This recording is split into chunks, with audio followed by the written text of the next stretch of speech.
Oui, je suis Mumbere Kombi Jackson. Je travaille avec l'organisation PREPIG et je suis chargé des SIG. Cela veut dire que je suis le chargé du système d'information géographique. Aujourd'hui, on a eu une grande sensibilisation des communautés sur les processus de la foresterie communautaire. Et aujourd'hui, c'était l'étape de la question liée à la cartographie participative parce que une carte, c'est un élément qui entre dans les dossiers de demande de la communauté qui est transmis au niveau de la province pour être signé par le gouverneur de la province. Oui, oui, ils ont apprécié et parmi certains qui ont dit qu'ils vont prendre une décision après une restitution au niveau communautaire. Le message que j'ai, c'est juste sensibiliser la communauté par rapport au processus de la foresterie parce que quand ils élaborent leur carte d'une manière participative, ça permet de sécuriser leur tenue et d'avoir aussi un outil de plaidoyer, mais aussi de savoir les limites, les différentes limites de leur tenue et aussi de transmettre des savoirs aux générations futures.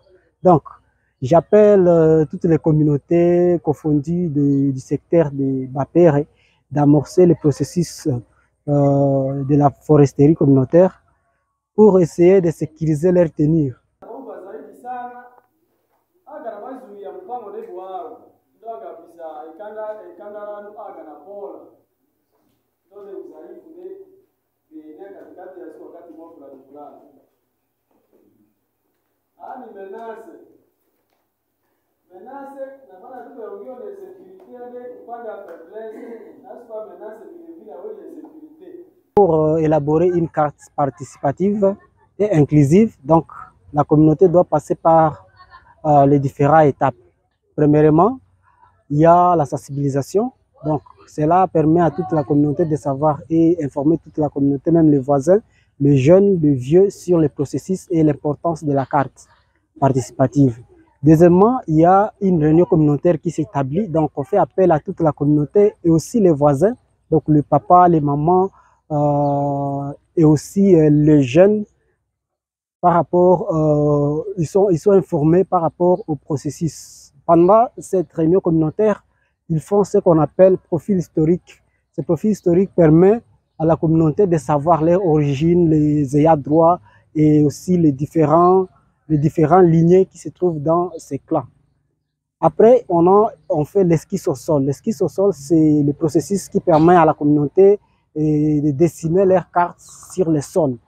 Après, on identifie les cartographes locaux et on les forme. Après leur formation, ils font les exercices d'application. Après l'exercice d'application, ils vont sur terrain, donc ils sont déployés sur terrain pour la collecte des données. Après déploiement sur terrain, il y a l'étape de validation. Donc, la première validation, c'est après qu'ils rentrent sur terrain.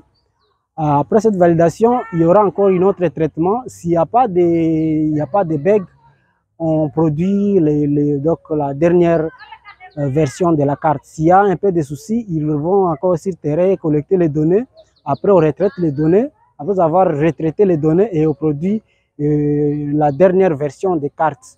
C'est un peu ça les différentes étapes de l'élaboration de la carte participative. Donc, la dernière étape, c'est la validation communautaire. Dans la validation communautaire, on essaie encore de voir les erreurs, ou soit les problèmes, ou soit c'était les problèmes de limites qui se sont introduites sur la carte. C'est un peu ça, les étapes de l'élaboration de la carte participative. Donc, il y a toujours la partie des validations communautaires.